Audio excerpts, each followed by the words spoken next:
Delta 29, please respond. Delta, what's the problem? Please respond. Over. Carl Tanzler का जन्म 1877 में हुआ और 1910 में उसने ऑस्ट्रिया में वेदर पैटर्न्स के बारे में पढ़ाई शुरू कर दी और वो ऑस्ट्रिया में वर्ल्ड वॉर 1 के अंत तक रुका। फिर जब वो घर आया तो 1920 में उसने शादी कर ली और उसके 2 बच्चे हुए, जिसके बाद उसकी फैमिली फ्लोरिडा में चली गई। मगर जब कुछ समय बाद कार्ल को यूएस मरीन हॉस्पिटल में एक रेडियोलॉजिक टेक्नीशियन की जॉब मिल गई, तब उसने अपने परिवार को अकेला छोड़ दिया और वो अपनी जॉब करने उस हॉस्पिटल में चला गया। फिर एक दिन उसे उस हॉस्पिटल में एक क्यूबन अमेरिकन लड़की मिली जिसका नाम था मरिया। मरिया वहाँ पर अपना इलाज कराने आई थी और उसको देखते ही कार्ल की आंखें चमक गई। मरिया का जन्म 1909 में हुआ था और वो एक सिगार मेकर की बेटी थी। उसका परिवार काफ़ी बड़ा था और उस दिन हॉस्पिटल में उसकी माँ उसको लेकर आई थी क्योंकि मरिया की तबीयत कुछ ठीक नहीं चल रही थी। कार्ल हमेशा से ही मरिया जैसी सुंदर और काले घने बालों वाली लड़की के सपने देखता था और उसको देखते ही उसे लगा कि यही उसकी किस्मत है और यही उसका सच्चा प्यार है। 22 साल की मरिया में कार्ल अपनी सपनों की रानी को देखने लगा। मगर जब मरिया की जांच हुई तो पता लगा कि उसको ट्यूबरक्यूलोसिस है, यानी कि टीबी।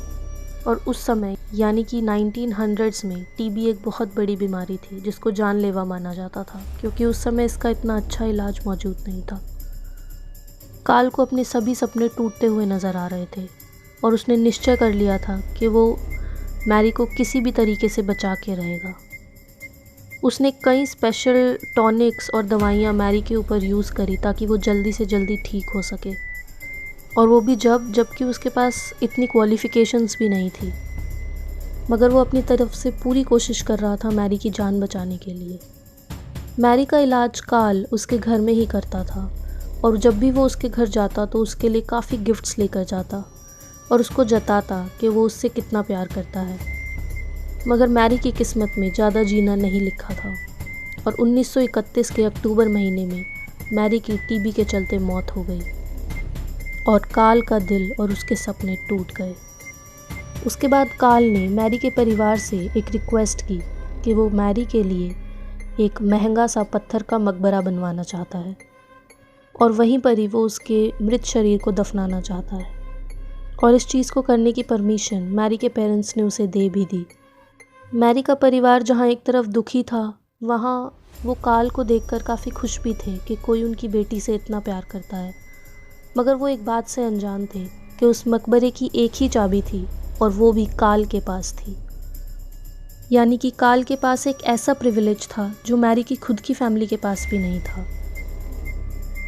और इस चीज़ का नतीजा आगे जाकर जो होने वाला था वो शायद आज तक कभी हिस्ट्री में ना हुआ होगा और शायद फ्यूचर में भी कभी नहीं होगा। पूरे 2 साल तक कार्ल लगातार हर रात मैरी की कब्र के पास जाता था। ऐसा करना उसकी एक आदत बन गई थी और कुछ समय बाद उसकी नौकरी भी उसके हाथों से चली गई थी। कार्ल अब अपने परिवार के पास वापस चला गया था। उसके बिहेवियर में काफ़ी चेंजेस आ गए थे। उसकी नौकरी भी छूट गई थी, मगर उसके परिवार ने इस बात को ज़्यादा तवज्जो नहीं दी। फिर 1933 के अप्रैल महीने में कार्ल ने दीवानगी और आशिकी की सारी हदें पार कर दी।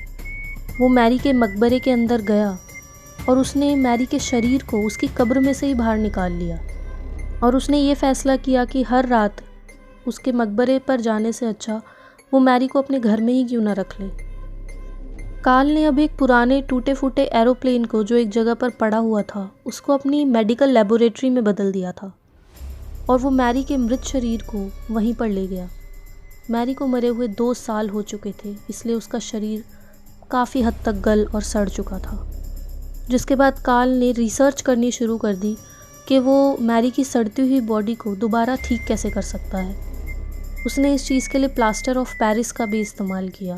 साथ ही उसने ग्लास की आंखें उसकी आंखों की जगह फिट कर दी ताकि उसका फेस डरावना ना लगे। उसने कोट टांगने वाले हैंगर्स को मैरी के मृत शरीर के अंदर डाला ताकि उसकी बॉडी ढलकी हुई ना दिखाई दे और एक जीवित व्यक्ति की तरह स्ट्रेट दिखाई दे। उसने मैरी के मृत शरीर के अंदर काफ़ी बोरियां डाली ताकि उसका शरीर पिचका हुआ ना दिखाई दे और उसके शरीर को एक शेप मिले। साथ ही मैरी के इस वक्त तक कोई बाल तो थे ही नहीं, क्योंकि उसको मरे हुए 2 साल हो चुके थे, इसलिए उसने असली हेयर उसके सर पर चिपकाना शुरू कर दिया था। और जाहिर है इतने समय के बाद उसकी बॉडी में से काफ़ी असहनीय दुर्गंध भी आती होगी, जिसके लिए कार्ल ने उसकी बॉडी पर काफ़ी परफ्यूम्स डाले, उस पर फ्लावर्स डाले और काफ़ी डिसइंफेक्टेंट्स भी उस पर लगाए। साथ ही कई प्रिजर्विंग एजेंट्स भी उसने उसके शरीर पर लगाए ताकि उसकी बॉडी और ना सड़े और उसमें से बदबू भी ना आए। साथ ही कार्ल का एक रूटीन बन गया था कि वो समय समय पर मैरी के फेस पर एक स्पेशल काइंड ऑफ वैक्स लगाता था ताकि उसके चेहरे की चमक बनी रहे। और सिर्फ इतना ही नहीं, कार्ल मैरी को नई नई ड्रेसेस पहनाता था, ग्लव्स पहनाता था, ज्वेलरी पहनाता था और उसकी बॉडी को अपने बेड पर ही सुलाता था। और ऐसा उसने 1-2 महीने या 1-2 साल तक नहीं, बल्कि पूरे 7 साल तक किया और किसी भी इंसान को इस चीज़ की भनक तक नहीं लगी। गाइस, अब आप इस चीज़ को दीवानगी कहेंगे या पागलपन? I mean 7 साल तक कोई एक डेड बॉडी के साथ कैसे रह सकता है? लोगों को अपने आसपास रहने वाले लोगों की काफ़ी हद तक जानकारी होती है और कार्ल के आसपास जो लोग रहते थे उन्हें ये पता था कि वो अकेला ही आदमी है और वो अकेले ही एक जगह पर रहता है, मगर लोग उसे अक्सर देखते थे कि वो औरतों के कपड़े और परफ्यूम खरीद रहा है, जिसकी वजह से लोगों को उस पर कुछ शक होने लगा।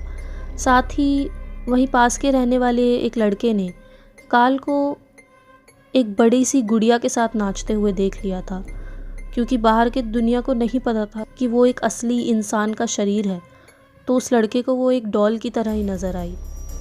औरतों के कपड़े और परफ्यूम खरीदना, साथ ही उस लड़के का उसको एक जायंट सी डॉल के साथ डांस करते हुए देखना काफ़ी अजीब था और लोगों ने उस पर शक करना शुरू कर दिया था।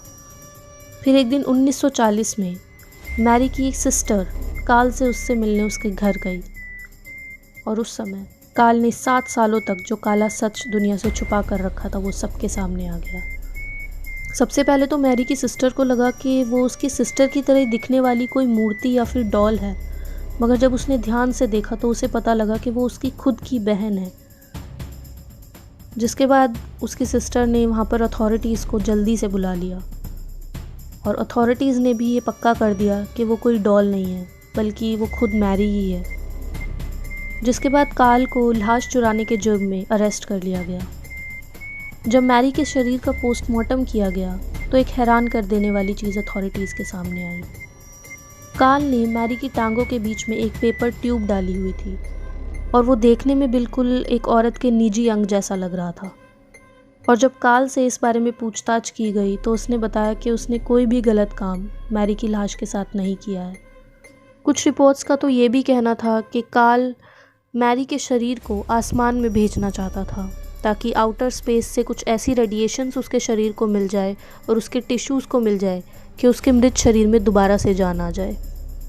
ये सारी इन्वेस्टिगेशन और रिपोर्ट्स के मुताबिक साफ पता लग रहा था कि कार्ल कहीं से भी मेंटली स्टेबल नहीं था, मगर जो जुर्म कार्ल ने किया था उसकी एक लिमिट थी जो कि अब बीत चुकी थी, जिसकी वजह से कार्ल को कोई भी सज़ा नहीं मिली। उसके बाद मैरी की बॉडी को एक लोकल कब्रिस्तान में ले जाया गया जहाँ पर 7,000 से भी ज़्यादा लोग उसको देखने आए और फिर उसको वहीं पास की ही सिमेट्री में फाइनली हमेशा के लिए दफना दिया गया। अब आगे की ज़िंदगी कार्ल को अकेले ही बितानी थी। वो अकेला ही अपने घर में रहता था और 1952 में उसकी अपने ही घर में मौत हो गई और वो 3 हफ्ते तक मृत अपने कमरे में पड़ा रहा और इस बात की भनक भी किसी को नहीं मिली और 3 हफ्ते बाद पता लगा कि उसकी मौत हो चुकी है। गाइस, कुछ लोगों के लिए बहुत मुश्किल होता है अपने लव्ड वंस को भूलना, लेकिन शायद कार्ल के लिए तो एक नामुमकिन चीज़ थी, जिसके चलते उसने मैरी की लाश को ही उसकी कब्र से बाहर निकाल दिया। तो अब आप लोग ही मुझे कमेंट्स में बताइए, इज़ इट लव और इज़ इट मैडनेस? वीडियो पसंद आई तो वीडियो को लाइक कर दीजिए। अगर आपको ऐसी ही क्राइम वीडियोस देखना पसंद है तो मेरे चैनल को सब्सक्राइब कर दीजिए। मैं मिलूँगी आपसे अपनी अगली वीडियो में एक नई क्राइम स्टोरी के साथ। Until then, signing off.